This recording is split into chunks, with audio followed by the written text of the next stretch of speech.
Rizik dikenai tindak pidana lain, yaitu tindak pidana menghasut, pasal 160 KUHP yang sudah ditentang juga oleh Abdul Fikar Hajar, ahli hukum pidana. Harusnya ya berlaku kausalitasnya, ada sebab dan akibatnya. Karena pasal itu berisi soal penghasutan, dan orang yang terhasut kemudian melakukan tindak pidana. Kalau ini rasanya tindak pidananya kan tidak ada. Yang ada adalah sekali lagi pelanggaran administratif, pelanggaran protokol kesehatan yang menurut Prof. Mahfud MD Menko Polhukam tidak bisa dipidana. Jadi pasal 160 yang ancaman hukumannya 6 tahun itu juga rasanya ya dari perspektif saya juga mengada-ada. Jadi proses yang terjadi pada Habib Rizik ini seolah-olah dipaksakan agar yang bersangkutan ditangkap, ditahan.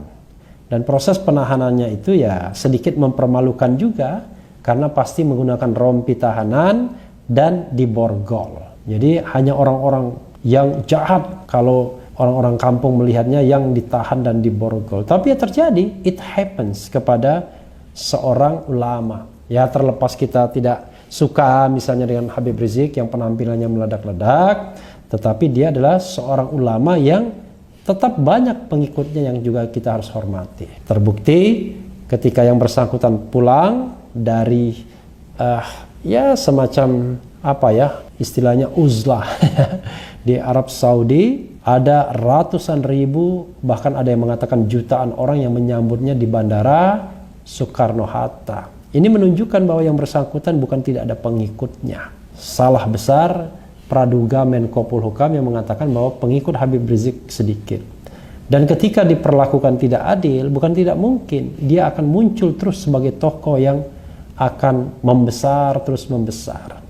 Jadi sobat era sekalian, tidak bisa dimungkiri ya, proses hukum terhadap Habib Rizik ini penuh dengan nuansa politiknya, penuh dengan nuansa non-hukum yang harusnya tidak boleh dalam melakukan proses penegakan hukum.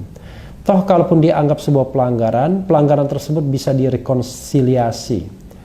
Pertama, diperingatkan, tanpa diperingatkan pun ternyata Habib Rizik sudah membatalkan semua kegiatan yang pastinya akan mengumpulkan banyak massa dan potensial melanggar protokol kesehatan.